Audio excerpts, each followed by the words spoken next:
Hey everybody, this is Claire, and this is Small Joyful Things. Now, just want to say sorry I haven't been posting videos. I'm afraid that I have been having an incredibly busy month, and there's been some family emergency to take care of, stuff to take care of. So I hope you'll forgive me for that, and I promise I am about to make it up to you. As always, I go to thrift stores or estate sales, or sometimes I buy things from Craigslist, and I try and find out as much as I can about them, bring them home, and then tell you guys about them. And at this point, I'm actually transitioning into being an antique dealer full time, which is part of the reason I've been so busy. I'm kind of happy to start this kind of new thing in my life, basically, and I hope you guys are all gonna, come with me and kind of enjoy the journey, I guess. So yeah, now I've got something today. It's pretty good, and I promise it's going to be worth it. It'll be worth the wait. And hopefully I can actually fit it now. Here we go. Just barely make it fit.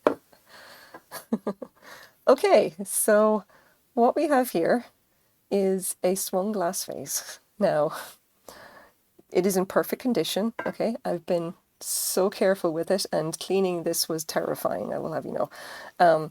I went out to Craigslist and I bought a collection of glass, a blue glass, like just blue glass, okay? And this was the main thing in it, okay? I saw the photo, I saw this, and I thought, I have to have this. This will be worth it. It was $200, and I effectively filled my entire car with boxes and boxes of blue glass, all wrapped up in newspaper. And it was entirely for this vase.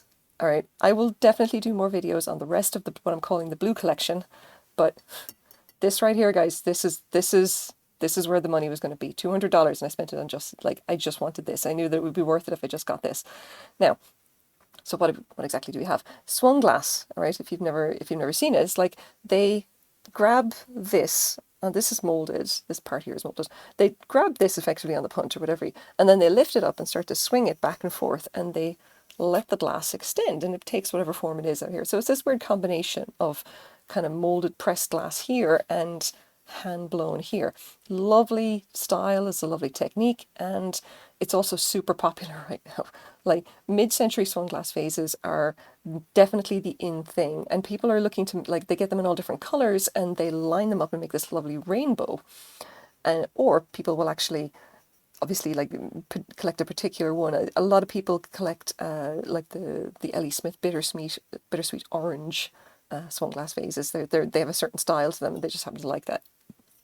Anyway, this one is by Viking, okay, and I'm gonna very carefully move it out of the way and bring my iPad up so that we can actually talk about it in a second. But the first thing that I'm going to do is actually measure this sucker. Bearing in mind it's huge, and I dare not stand it upright because I am terrified of this breaking. I really am. I'm terrified of it being damaged. It's perfect right now, and I want it to remain perfect. So let's just measure it up somehow. It is 22 inches long and about 4.5 inches wide at the widest part. So it's big, you know. It's a massive swung glass vase.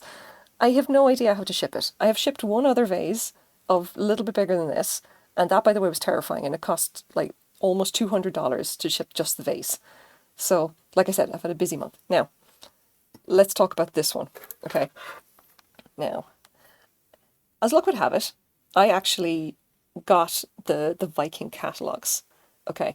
Now, the Viking catalogs, all right, are like, I've had a hell of a time actually finding information on Viking stuff itself. Apart from actually getting all the catalogs, I had to order them from the Corning Museum of Glass in West Virginia, and they just sent it to me on a DVD. Very nice of them. I have it all stored digitally now. Makes it really nice and easy to actually scan through them.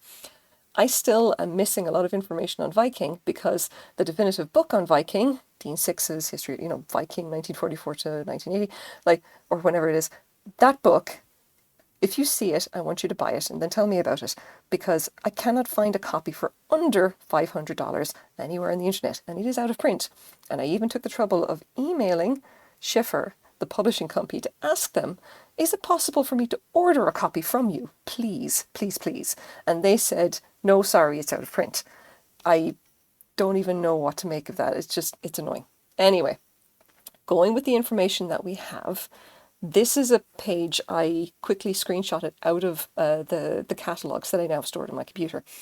And this is from Viking's 1960 catalogue. And you can see here is the epic lion, here is the big vase, okay? This is the tall vase model 1220, all right? And definitely the style, it's got all the right, you see that the base here is exactly what it is. This is the real thing. Now, the interesting thing is that I looked, like, I have only catalogues going back to 1960. Now, we know Viking obviously grew out of the New Martinsville glass company. New Martinsville started around in the 1900s, and then in 1944, they essentially rebranded themselves as Viking because they were starting to get into, like, the Scandinavian mid-century modern was starting to kick off, and they wanted essentially to compete in that market, so they ended up rebranding themselves as Viking, you know, going with that, you know, Scandinavian flavor. They were super popular through the mid part of the 20th century, and then they basically went bust around the 1980s. Like, they just went out of business. You know, what they had just wasn't working anymore, and kind of that was the end of it. But people started to collect Viking, and they got super popular. They really did. They were known very much for their really lovely swung glass vases, and it's nice that we have all of these records. We can definitely identify them. Now, the earliest catalogue I've got is the 1961. It's possible this is actually from prior to that, but I don't know when they started doing swung glass. And because I don't have Dean Six's book, I can't go back that far. It's kind of a pain in the ass, but what can you do? I go with what I've got. So the earliest I can date this is 1960. Now, the other bounds is like, well, when did they stop doing this particular style of swung glass vase? I'm looking through the catalogues, and basically once we get to the early to mid 1970s, there is no swung glass vase of this particular style, which is a style with this three-toed like shape here, and this particular kind of bulbous kind of, like, there's a bulby bit here, like in you know, basically three, you know, trefoil section, whatever you want to call it. Like, they started doing more kind of like they did more like a less kind of footed base, and it was more they did a lot that didn't have, like these ones that didn't have a foot at all. Even though if you see a vase that has a foot, generally it's going to be Viking. They started doing like more foots that essentially started to look more like stemware, as opposed to this, which is a bit more organic. Anyway, there's a lot going on with it. There's so much going on, and I love this vase. The color, and I'm pretty sure it doesn't show up properly on the camera, is actually called Bluenique. And here's another interesting thing. If we want to get into the history, I have an article here on like Viking glass itself, and it's got some really interesting information about Viking, like when it actually happened. So let's see. Viking introduced a burst of colour into its product lines in 1951, first with evergreen, amber, ebony, cobalt blue, sky blue, ruby colours, and then they added with a charcoal, blah, blah, blah, blah, and olive green. So they started adding colours in 1951.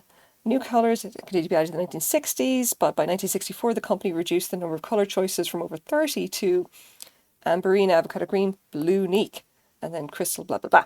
So, like, I'm getting a little bit kind of more confident of saying that what we've actually got here is Bluenique, and it was after 1964, but before like the 1970s. So this is kind of the band of time that we're probably working in, is for when this particular vase was made. Even though it shows up in the 1960 catalogue, I'm not going to rely on a catalogue for colour, whereas I can only tell you from seeing this in person as opposed to on a camera that this is, like, I mean, this is very yellow for some reason. And I don't know why. Just, sorry guys, I really, I don't know how to fix that. Like, you see, I just hold up my hand and then suddenly it all changes. I don't understand my... Yeah, look, we're low tech. We're just, you got to trust me on this, okay? It doesn't look like this in real life. It looks like a more pure kind of a blue. It's very much a Bluenique vase. So I'm going to include this down in the description if you want to have a read in it. Definitely really interesting to get into, like, how Viking were really, you know, how they kind of evolved and how they kind of just took advantage of the mid-century kind of like color or whatever. They really kind of, because, you know, prior to this, right, like especially in Victorian era and like in the early 20th century, it was all about crystal, obviously. It was like, you know, American brilliant cut, and then, you know, early American pattern glass and everything. That was like where it was. But then we started to get into the Depression era, and from the Depression era things started to get more colorful, and then it got to like, Then it started to hit the 1940s, 1950s, and then the colour really started to take off. And then we got like all the and then we started seeing like more minimalist shapes, but with more colour. And yeah, like I love that evolution. It's awesome to see, you know, and it's really kind of like it's a fun kind of a history. So definitely have a read of this if you feel like it. Yeah. So Viking now is fairly heavily collected in almost every way. Their swung glass vases, like I said, super, super, super popular. Now, I bought this as part of a lot, which included enough glass to fill a large SUV. Okay, so you can, and I bought all that for $200 Canadian. So what is this worth? Now, big question, because guys, I have no sold comparables on this kind of vase. I have been looking on the eBays, and guys, I've got nothing because there's been a lot of there are a lot of Viking sold glass vases. Like these are mostly the later swung glass vases. Okay, they sell for about 100 Canadian up to like 150 Canadian for the really big ones. Like we went one here, which is an Epic Blue Column, which sold for $173 plus 62 shipping, blah, blah, blah, 18 inches tall, shorter than this one, okay? Again, Bluenique. But, and then we've got other ones here. That one sold for a little less, about 100, you know, like about 100. Maybe it's not a popular style or whatever. This one sold for best offer or whatever, but that's a petal one. And then we have ones here that are draped. And this is a good picture of the draped form here. You see this curved drape down at the base. And that obviously is not this, okay? Different one, slightly different. But they're fairly consistent. Now, this is the interesting one that I was looking at, okay? If we take a look at it. Oh, come on, show us the listing. This, all right, sold for $350 US. This is the Epic 3-foil triangle vase, 25 inches, okay? And if we go back to our catalogue, these two look familiar, especially this one. That's the big vase there, the very tall vase, okay? So, for what it's worth, vases of this era, okay, they are definitely popular and they're real collectors. Like they're collector things, you know. Like we've got one here, an Epic Blue Column swung vase, $200, but it has a tag on it, and there's a big range. Like the later ones sell for about can sell for about 100. The shorter ones sell for about 30 to 40. Like this one sells for 40. A little bit bigger, 13 inches, sells for like 60. Like yeah, it varies quite a bit. But again, I have no comps on this one. There are none others for sale. I've found one or two that have been sold, but they don't list their prices. I'm wondering if, like, I knew it was good, but I suspect I'm probably going to do very well out of this. This is probably going to pay for the entire thing, like the entire pack. All of the rest of the glass, just on this one item. I'll sell it.